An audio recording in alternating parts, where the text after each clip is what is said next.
आइए हम परमेश्वर के वचन की ओर देखते हैं। और एक गांव था, ध्यान से सुने आप लोग। एक गांव था, बहुत खूबसूरत गांव, बहुत अच्छा गांव। और उस गांव में एक परिवार था, और वो परिवार बहुत खुशहाल परिवार था। उसका मुखिया एक पुरुष, उसकी पत्नी है, उसके बच्चे हैं, उसके माता पिता हैं, उसके भाई बहन हैं, और पूरा परिवार एक खुशहाल परिवार है। और वो सब एक साथ उस गांव में रहते हैं और एक दूसरे से प्रेम करते हैं, एक दूसरे के साथ में रहते, कंबाइंड फैमिली है, बड़ा प्यार प्रेम उनके बीच में है। सब कुछ बहुत अच्छा चल रहा है, किसी चीज की कमी उनके जीवन में नहीं है, किसी चीज की घटी उनके जीवन में नहीं है, सब कुछ खुशहाली है, बहुत अच्छा चल रहा है उनकी लाइफ में। लेकिन एक बार उनके जीवन में कुछ ऐसा हुआ, उस मुखिया, जो परिवार का मुखिया था, उसको एक रोग लग गया, एक बीमारी लग गई। और जब वो बीमारी उससे लगी तो उसकी हालात खराब हो गए। और उस व्यक्ति के बारे में आज हम पढ़ेंगे, थोड़ा सा समझेंगे। एक खुशहाल परिवार में जब एक बीमारी ने एंट्री की तो उसका पूरा परिवार डिस्टर्ब हो गया, परेशान हो गया, दुख में चले गया, निराशा में चले गया, और उनकी सारी परिस्थिति बिगड़ गई, मानो सब कुछ खराब हो गया।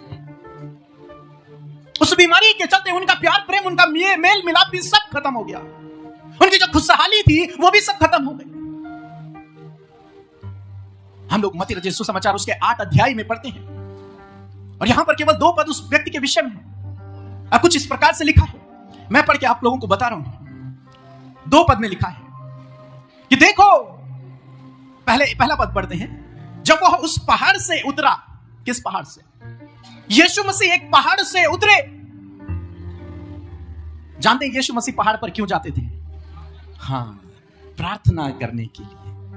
और यीशु मसीह पहाड़ पर हैं और यीशु मसीह प्रार्थना कर रहे हैं, और जब प्रार्थना करके यीशु मसीह नीचे उतरे तो यीशु मसीह की मुलाकात उस व्यक्ति से होती है जिस व्यक्ति के विषय में मैं अभी बता रहा था, जिसको एक रोग लग गया। उससे उसकी मुलाकात होती है यीशु की। हालांकि एक बड़ी भीड़ वहां पर है, और भीड़ जब कह रहे हैं तो लगभग 5000 से ऊपर लोग होंगे, और यीशु मसीह के सामने एक बहुत बड़ी भीड़ इकट्ठी हो रखी है, और वहां एक व्यक्ति पहुंच गया। और उस व्यक्ति के विषय में लिखा है 2 पद में, और देखो एक कोढ़ी, क्या? एक कोढ़ी व्यक्ति उस भीड़ में निकल आया। और आप जानते हैं आज के डेट में तो कोढ़ नॉर्मल है, लेकिन उस समय कोढ़ एक बहुत गंभीर बीमारी थी, एक बहुत भयंकर बीमारी थी, क्योंकि उसका इलाज नहीं था, कुछ भी नहीं था उस समय। और ये कोढ़ किन्हीं कारणों से उस व्यक्ति को हुआ करता था। पहला कारण तो यह था कि लोग सोचते थे कि जिस व्यक्ति को कोढ़ हो गया, इसका मतलब यह व्यक्ति बहुत बड़ा पापी है, इसने अपने जीवन में बहुत बड़े बड़े पाप किए हैं, इसलिए यह कोढ़ी हो गया है। उस समय की बात मैं आप लोगों को बता रहा हूं। पहली बात तो यही है कि लोग सोचते थे, और बाइबल में भी लिखा था कि ये इसलिए इसके जीवन में यह बीमारी है क्योंकि ये पापी है, क्योंकि इसने बहुत बड़े बड़े अपराध किए हैं, परमेश्वर के विरोध में इसने पाप किया है, इसलिए ये कोढ़ी हो गया है। दूसरा जो कारण था वो ये था कि ये कोढ़ी इसलिए हुआ क्योंकि इसने गुनाह किए, और तब परमेश्वर से दंड दे रहा है, और उस दंड में परमेश्वर ने इसे ये बीमारी दे दी है। ये दूसरा कारण था। और तीसरा कारण जो बैक्टीरिया, उसके कारण था, जो मेडिकल से रिलेटेड है, उसके कारण था। और जब उस व्यक्ति को कोढ़ हो गया तो पहले तो उसने उस कोढ़ को छिपाने की कोशिश की अपने घर में, किसी को पता न चले। लेकिन जब कोढ़ ज्यादा फैलने लगा तो सबको नजर आ गया, और जब सबने उसके कोढ़ को देख लिया तब उसके बच्चे, उसकी पत्नी, उसके माता पिता जो उसे बहुत प्रेम करते थे, उन लोगों ने कहा कि अब तुम हमारे घर से बाहर चले जाओ। उन्हें रिजेक्ट कर दिया उस व्यक्ति को, और उसे अपने घर से बाहर निकाल दिया, और समाज ने भी उसे रिजेक्ट कर दिया। और उस समय के जमाने में ऐसे लोगों के लिए समाज से बहुत दूर रहने के लिए कहा जाता था, और उनको अनुमति नहीं थी कि वो समाज में आए, लोगों से मिले, लोगों से बातचीत करें। टच करना तो बहुत दूर की बात थी। वो खुशहाल परिवार, मानो उस परिवार में दुख का एक संकट, एक पहाड़, दुख का एक पहाड़ टूट पड़ा। और उनका जो प्रियजन था वो उनसे दूर हो गया और उस व्यक्ति की हालत बड़ी गंभीर हो गई। वो व्यक्ति लोगों की दृष्टि में पापी हो गया, वो व्यक्ति लोगों की दृष्टि में अछूत हो गया, वो व्यक्ति अपनों से दूर हो गया, वो व्यक्ति कभी किसी से बात नहीं कर सकता, किसी के करीब नहीं जा सकता। उस व्यक्ति के लिए सारे दरवाजे मानो बंद हो गए, अपने खुद का घर का दरवाजा भी उसके लिए बंद हो गया। उसका भविष्य मानो अंधकार में चला गया।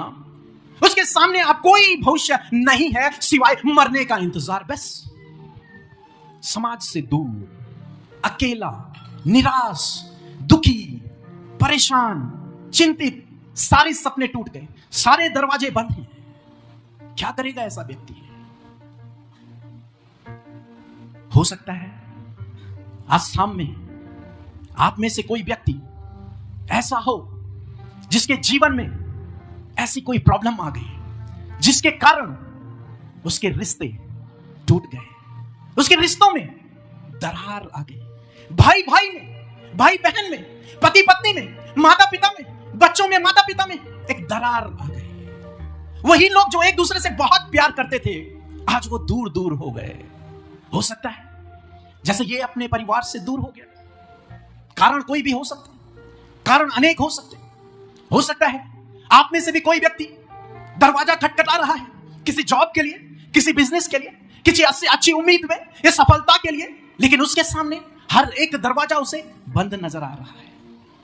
यहां खटखटाऊं ये दरवाजा बंद, वहां खटखटाऊं वो दरवाजा बंद। जैसे इसके लिए हर एक दरवाजा आज बंद है। ये चाहता है, इसके मन की इच्छा है मैं अपने बच्चों से मुलाकात करूं, मैं अपने माता पिता के पास जाऊं, मैं अपनी पत्नी के पास जाऊं, लेकिन इसको समाज ने ऐसे दूर कर दिया है कि वो चाहकर भी उनके पास नहीं जा सकता। कोई उम्मीद उसके पास नहीं है। हो सकता है आज आप में से बहुत से लोग हों जिनके जीवन में कोई रोग आ गया, कोई बीमारी आ गई और उस बीमारी के चलते उसने आपके घर परिवार को बिल्कुल दुख में डाल दिया। आपकी फाइनेंशियल प्रॉब्लम उसने गड़बड़ कर दी हो, सब कुछ खराब हो रहा। हो सकता है ऐसी परिस्थितियां आपके जीवन में हो सकता है इसकी तरह आप अकेले हो, कोई आपके साथ में नहीं है, आप किसी साथी को ढूंढ रहे हैं लेकिन आप अंदर ही अंदर अकेलेपन को महसूस कर रहे हैं। हो सकता है आप लोगों के सामने तो हंस रहे हैं लेकिन अंदर ही अंदर हो सकता है आप व्याकुल हो सकता है आप दुखी हो, कोई आपके दुख को नहीं समझता जैसे इसके नहीं। हो सकता है आज आप निराशा में हो, आज आप किसी बात को लेकर निराश, आपने कोई सपने बुने, आप कुछ करना चाहते थे लेकिन उसे नहीं कर पाए, किसी कारण चलते वो आप नहीं कर पाए जो आप करना चाहते थे। हो सकता है आपके जीवन में ऐसे कई कारण हो, ऐसी कई बातें हो जो इस व्यक्ति के जीवन में है। हो सकता है आप में से भी बहुत लोग, कुछ लोग इस व्यक्ति की तरह गुनाह में हो, पाप में हो और आपका और परमेश्वर के बीच में एक दूरी आ गई हो।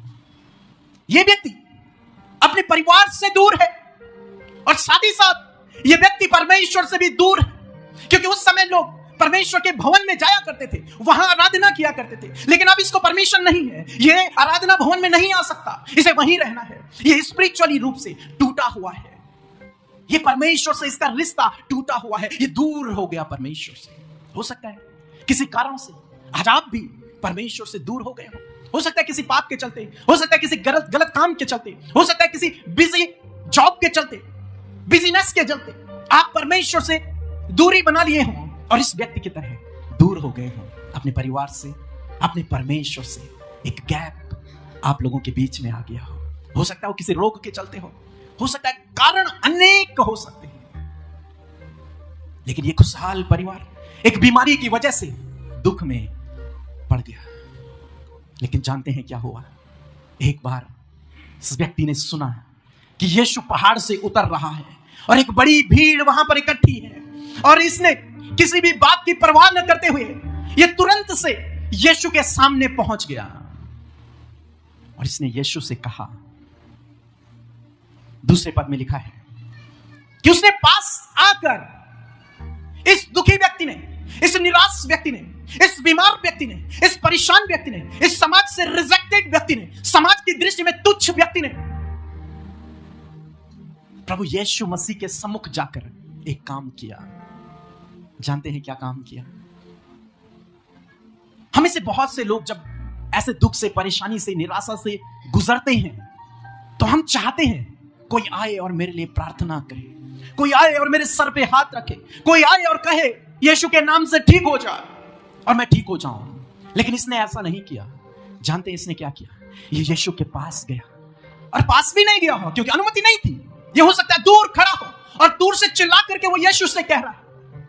इसने यीशु के पास आकर उसे प्रणाम किया। क्या लिखा जी? इंग्लिश में लिखा उसने वर्शिप की, उसने उसकी आराधना को किया। इस रिजेक्टेड व्यक्ति ने, समाज से धुतकारे हुए व्यक्ति ने परमेश्वर की आराधना की। उसने ये नहीं कहा प्रभु यीशु मुझे चंगा कर, उसने कहा प्रभु, प्रणाम किया, उसने वर्शिप की, उसने आराधना की उसकी। शायद उसने कहा होगा कि प्रभु तू महान है, तू राजाओं का राजा है, प्रभु तू ही मेरा उद्धार करता है, तू ही मेरे गुनाहों को क्षमा कर सकता है। उसने उसकी आराधना को किया। और जब इस निराश व्यक्ति ने, इस बीमार व्यक्ति ने, इस परेशान व्यक्ति ने प्रभु यीशु मसीह के पास जाकर सबसे पहले उसकी आराधना को किया उस बीमारी की परिस्थिति में, तो जानते हैं क्या हुआ? आगे उसने कहा हे प्रभु, यदि तू चाहे तो मुझे शुद्ध कर सकता है। उसने पहले उसकी आराधना को किया और फिर उससे प्रार्थना किया, उससे रिक्वेस्ट किया, हे प्रभु यदि तू चाहे तो मुझे ठीक कर सकता है। दूसरे शब्दों में, हे प्रभु तेरे अंदर वो सामर्थ्य है, केवल तू ही है जो इस कोढ़ को, जिसका कोई इलाज आज तक नहीं है, उसको शुद्ध कर सकता है, उसको ठीक कर सकता है। हे परमेश्वर, केवल तू ही ये काम कर सकता है और कोई नहीं। उसने परमेश्वर प्रभु यीशु मसीह से विनती की। और जानते हैं क्या हुआ? यीशु ने हाथ बढ़ाकर उसे छुआ। यीशु ने हाथ बढ़ाकर उसे छुआ। मेरे साथ में कहे, यीशु ने उसे छुआ। यीशु ने उस कोढ़ी को छू लिया। आज ये हालत है हमारे देश की। कोढ़ी तो बहुत दूर की बात है, यदि कोई उनकी कास्ट से नीचे भी है तो उसको भी टच नहीं करते, उसके साथ में बैठ के कोई खाना नहीं खाता, उसके साथ में कोई पानी नहीं पी सकता।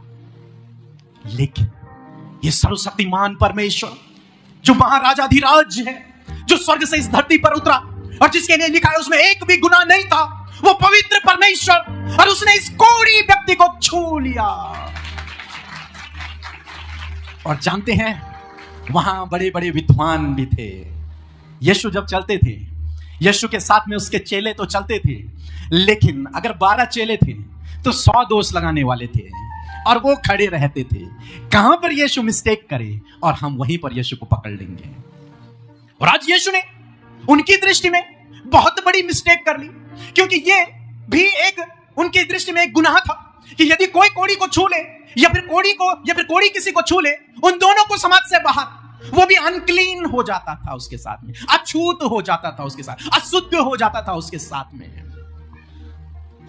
लेकिन बड़ा काम हुआ, यीशु ने समाज की चिंता किए बिना, लोग क्या कहेंगे उसके सोचे बिना, ये शास्त्री फरीसी, ये बड़े बड़े विद्वान क्या कहेंगे उसके बिना, यीशु ने उसे टच किया। और जानते हैं यीशु का छूना दिखाता है उसके प्रेम को। आपका परमेश्वर आपसे अगापे प्रेम करता है, चाहे आप पापी ही क्यों नहीं है, चाहे आज आप नशे में क्यों नहीं है, चाहे आज आप गलत संबंधों में क्यों नहीं है, आप कहीं भी हैं, आप चाहे कीचड़ में ही क्यों नहीं पड़े हैं आज, लेकिन आपका परमेश्वर आपसे प्रेम करता है। वो आपको छूना चाहता है, वो आपसे प्रेम करता है। हो सकता है समाज की दृष्टि में आप भी तुच्छ हो सकता है अपने घर वालों की दृष्टि में आप तुच्छ हो, आप रिजेक्टेड हो, लेकिन आपका परमेश्वर आपसे प्रेम करता है। वो आपको कभी नहीं छोड़ेगा और कभी नहीं त्यागेगा। हालेलुया। और इसने यीशु से प्रार्थना की और यीशु ने हाथ बढ़ाया और उसे छू लिया। और जैसे यीशु ने उसे छू लिया, बाइबल कहती है इमीडिएटली, उसी समय, तुरंत ये कोढ़ी चंगा हो गया यीशु के नाम में। उसी समय ये इसका शरीर बिल्कुल साफ हो गया यीशु के नाम में। जैसे मैंने कहा, वो गूंगा जो कभी नहीं बोलता था, यीशु ने उसे छू लिया और वो बोलने लगा। वो लंगड़ा जो कभी नहीं चल पाता था, यीशु ने उसे छू लिया और वो चलने लगा। आज यीशु ने इस कोढ़ी को छू लिया और इसका शरीर पूर्ण रूप से साफ हो गया। Hallelujah, hallelujah, hallelujah. और जानते हैं, न केवल इसका शरीर साफ हुआ, लेकिन इसके जितने पाप थे, जिनके कारण लोग कहते थे कि इसको कोढ़ हुआ है, वो सारे पाप यीशु के छूते ही सब मिट गए। यीशु सब गायब हो गए उसी समय, सब माफ हो गए उसी समय, सब क्षमा हो गए उसी समय। और इस कोढ़ी की परिस्थिति मात्र यीशु के छूने से क्या हो गई? बदल गई। Hallelujah, hallelujah. इस कोढ़ी के ऊपर जो श्राप था, मैंने बताया स्टार्टिंग में, लोग सोचते थे कि परमेश्वर ने इसे दंड दिया है इसलिए ये कोढ़ी हुआ है। आज ऐसा नहीं है। आज हम उन लोगों से मिलते हैं, बातचीत करते हैं, हेलो करते हैं, सब कुछ होता है, लेकिन उस समय की बात है।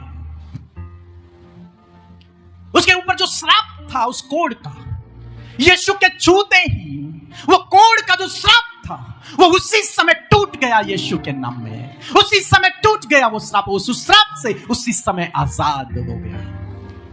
एक पापी व्यक्ति के पाप क्षमा हो गए, एक श्रापित व्यक्ति के श्राप उसके जीवन से चले गए मात्र यीशु के छूने से। Hallelujah, hallelujah, hallelujah.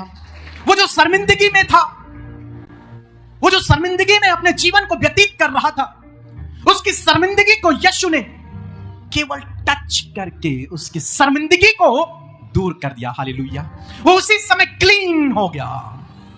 और उसकी जो शर्मिंदगी, जो सर झुकाकर ऐसे चलते थे, अशुद्ध अशुद्ध अशुद्ध ऐसे चलते थे, उन्हें ऐसे बोलना होता था ताकि लोग जाने कि ये कोढ़ी जा रहा है, कोई उसके पास न जाए। उसकी शर्मिंदगी को परमेश्वर ने उसी समय दूर कर दिया। उसे एक नाम दिया गया था, वो नाम था अशुद्ध।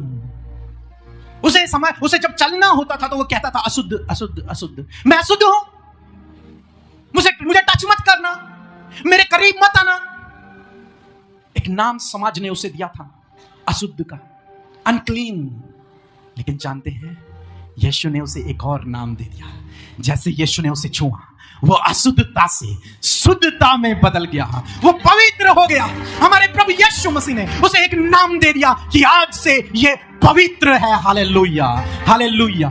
ऐसे ही वो आपके नाम को भी बदलने की सामर्थ्य रखता है। हो सकता है लोगों ने आपको कह दिया हो, ये तो बीमार है, ये बीमार रहता है।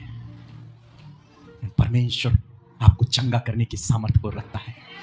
आपके उस नाम को जो समाज ने आपको दे दिया है, उस नाम को बदलने की सामर्थ्य परमेश्वर रखता है। हो सकता है लोग कहते हो असफल है ये व्यक्ति, ये व्यक्ति कर्ज में है। आपको अनेक प्रकार के टैग हो सकता है समाज ने दे दिया, लेकिन प्रभु आपको उन सब टैगों से, उन सब नामों से जो आपको बदनाम करे हुए हैं, उनसे आपको बाहर निकाल सकता है और उनके बदले आप पर एक नया नाम, एक नया टैग लगा सकता है। चाहे आज आप पाप में हो, लेकिन आज यीशु आपको छू लेगा और आपको भी पवित्रता का एक टैग लगा देगा। Hallelujah, hallelujah, hallelujah. जानते हैं, हम सब जितने यीशु पर विश्वास करते हैं, बाइबल कहती है तुम पवित्र प्रजा हो, तुम पवित्र प्रजा हो। लोग सोचते हैं तुम पापी हो, लोग अपने आप को सोचते हैं मैं पापी हूं, लेकिन परमेश्वर कहता है यदि तूने मुझ पर विश्वास किया है तो तू पवित्र है, तू पवित्र प्रजा है, क्योंकि तू पवित्र अपने कामों से नहीं हुआ, ओ परमेश्वर प्रभु यीशु मसीह के लहू बहाने से हुआ है। उसके काम से तू पवित्र हुआ है, तेरे काम से नहीं। तेरे काम तो मैले चितनों के समान है, लेकिन उसका काम जो उसने आपके लिए क्रूस पर किया है, उसने आपको पवित्र ठहराया है। हालेलुया। और जैसे ही यीशु ने उसे छुआ, उसके लिए सारे जो बंद दरवाजे थे, वो बंद दरवाजे एकदम से खुल गए। हालेलुया। उसके घर का दरवाजा उसके लिए खुल गया और परमेश्वर के भवन का दरवाजा उसके लिए खुल गया। समाज में हर एक के घर जाने का दरवाजा उसके लिए खुल गया, क्योंकि यीशु ने उसे आज छू लिया है। Hallelujah, hallelujah. सारे दरवाजे बंद थे इस व्यक्ति के लिए। ये चारों तरफ मुड़ता, लेकिन सब दरवाजे बंद थे। लेकिन आज जब यीशु ने इसे छू लिया तो इसके लिए सारे दरवाजे खुल गए, हर एक दरवाजा इसके लिए खुल गया। हालेलुया। इसके जो रिश्ते जो टूटे हुए थे, जो रिश्ते फिर कभी नहीं जुड़ सकते थे, जो प्यार जो मेल मिलाप पहले था, वो सब टूट चुका था। लेकिन यीशु के छूते ही वो प्यार, वो मेल मिलाप, वो रिश्तों की दूरियां, वो दूरियां दूर चली गई और इनके रिश्ते फिर एक हो गए। हालेलुया। आज मैं कहना चाहूंगा, यदि आपके रिश्ते टूटने के कगार में हैं या फिर टूट गए हैं, प्रभु उनको जोड़ने जा रहा है यीशु के नाम में। प्रभु ने रिस्टोर करने जा रहा है यीशु के नाम में, क्योंकि वो आज आपको छुएगा और आपके रिश्ते रिस्टोर हो जाएंगे, क्योंकि उसके छूते ही रिश्ते रिस्टोर हो जाते हैं। हो सकता है आपके बच्चे आपसे दूर चले गए, हो सकता है आप पति पत्नी के बीच में कुछ दरारें आ गई, कुछ मिसअंडरस्टैंडिंग आ गई, लेकिन यीशु यदि आपको छू ले, आपकी परिस्थितियां बदल जाएंगी, आपके रिश्ते मजबूत हो जाएंगे, आपके रिश्ते फिर से रिस्टोर हो जाएंगे। Hallelujah, hallelujah. ऐसा परमेश्वर आपके जीवन में करेगा। वो जो रिजेक्शन था वो आपके जीवन से दूर हो जाएगा। जो आप बार बार रिजेक्ट होते हो, वो सब रिजेक्शन दूर हो जाएगा, क्योंकि यीशु आपको क्या करेगा? छू लेगा। और इस कोड़ी की कहानी जो आज मैंने आपको सुनाई, इस कोड़ी की कहानी में इसने केवल इतना किया कि ये यीशु के पास दौड़कर चला गया और इसने उसकी आराधना को कर दिया, बस। बाकी इसका कोई रोल नहीं है। समझ रहे हैं मेरी बात को? इसने प्रभु की आराधना को किया और उसने कहा, प्रभु यदि तू चाहे, एक प्रार्थना उसने कर ली और बस, और प्रभु ने इसे छू लिया। हालेलुया। इसीलिए मैंने यहां पर लिखा है गॉड्स टच, परमेश्वर का छूना। और जब परमेश्वर छूता है तो बड़े बड़े काम होते हैं, परिवार बदलने लगते हैं, परिस्थितियां बदलने लगती हैं, जीवन बदलने लगते हैं, रिश्ते बदलने लगते हैं, चंगाइयां आने लगती हैं, बीमारियां भागने लगती हैं, वो कर्ज जाने लगता है, वो गरीबी जाने लगती है, वो नाम धराई जाने लगती है, वो शर्मिंदगी दूर हो जाती है। सब कुछ जो आपके विरोध में होता है वो सब आपके जीवन से, आपके परिवार से दूर भागने लगता है। हालेलुया। एक और स्त्री है बाइबल में जिसे 12 सालों से एक रोग था, और उस स्त्री ने बहुत सारे डॉक्टरों के पास गई, बहुत सारे वैद्यों के पास गई, अपने जीवन की सारी कमाई को उसने इलाज में लगा दिया, लेकिन कोई फर्क नहीं पड़ा। तब उसने एक काम किया, उसने सुना यीशु मेरे शहर में आ रहे हैं। उसने अपने जीवन में, अपने मन में एक निर्णय लिया कि यदि मैं यीशु के वस्त्र के एक छोर को भी छू लूंगी तो मैं उसी घड़ी चंगी हो जाऊंगी। उसने अपने अंदर एक विश्वास को पैदा किया, और बाइबल कहती है उसने जैसा मन में सोचा था वो वैसे ही गई। उसने यीशु से नहीं कहा कि यीशु मुझे ठीक कर दे, उसने और कुछ नहीं कहा। उसने जैसा मन में सोचा था वो वैसे ही गई और चुपके से उसने यीशु के वस्त्र का एक छोर छू लिया, और जैसे ही उसने छुआ, उसका 12 साल का रोग उसी समय चंगा हो गया यीशु के नाम में। उसी समय वो ठीक हो गए। वो 12 साल का बंधन, वो 12 साल का स्ट्रॉन्ग होल्ड उसके जीवन से उसी समय टूट गया। हालेलुया। क्या आप चाहते हैं कि आज परमेश्वर आपके जीवन में भी ऐसे ही करे?